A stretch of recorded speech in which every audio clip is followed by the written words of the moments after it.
Une chronique chapitre 15. David se bâtit des maisons dans la cité de David, il prépara une place à l'arche de Dieu, et dressa pour elle une tente. Alors David dit, l'arche de Dieu ne doit être portée que par les Lévites, car l'Éternel les a choisis pour porter l'arche de Dieu et pour en faire le service à toujours. Et David assembla tout Israël à Jérusalem pour faire monter l'arche de l'Éternel à la place qu'il lui avait préparée. David assembla les fils d'Aaron et les Lévites. Des fils de Kehath, Uriel le chef et ses frères, 120.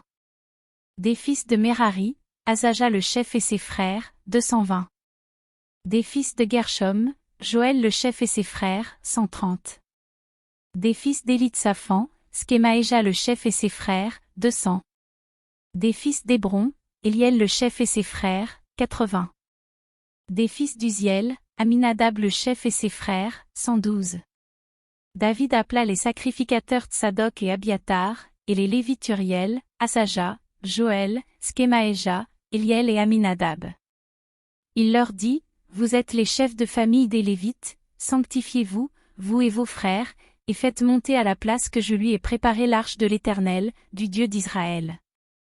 Parce que vous n'y étiez pas la première fois, l'Éternel, notre Dieu, nous a frappés, car nous ne l'avons pas cherché selon la loi. Les sacrificateurs et les Lévites se sanctifièrent pour faire monter l'arche de l'Éternel, du Dieu d'Israël. Les fils des Lévites portèrent l'arche de Dieu sur leurs épaules avec des barres, comme Moïse l'avait ordonné d'après la parole de l'Éternel. Et David dit aux chefs des Lévites de disposer leurs frères les chantres avec des instruments de musique, des luths, des harpes et des cymbales, qu'ils devaient faire retentir de sons éclatants en signe de réjouissance.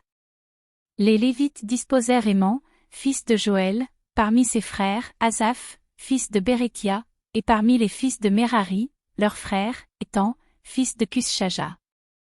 Puis avec eux leurs frères du second ordre Zacharie, Ben, Jaziel, Skémiramoth, Jehiel, Uni, Eliab, Benaja, Mazéja, Matithia, Éliflé et Mikneja, et Obed-Édom et Jehiel, les portiers. Les chantres Héman, Asaph et Étan avaient des cymbales d'airain, pour les faire retentir. Zacharie, Aziel, Skémiramoth, Jehiel, Uni, Eliab, Mazéja et Benaja avaient des luths sur Alamoth. Et Matithia, Éliflé, Mikneja, Obed-Édom, Jehiel et Azazia, avaient des harpes à 8 cordes, pour conduire le chant. Kenania, chef de musique parmi les Lévites, dirigeait la musique, car il était habile. Bérékia et Elkana étaient portiers de l'arche.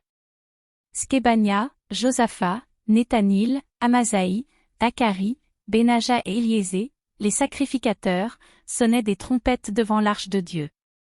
Obed-Édom et Jéshija étaient portiers de l'arche. David, les anciens d'Israël, et les chefs de milliers se mirent en route pour faire monter l'arche de l'alliance de l'Éternel depuis la maison d'Obed-Édom, au milieu des réjouissances. Ce fut avec l'assistance de Dieu que les Lévites portèrent l'arche de l'alliance de l'Éternel, et l'on sacrifia 7 taureaux et 7 béliers.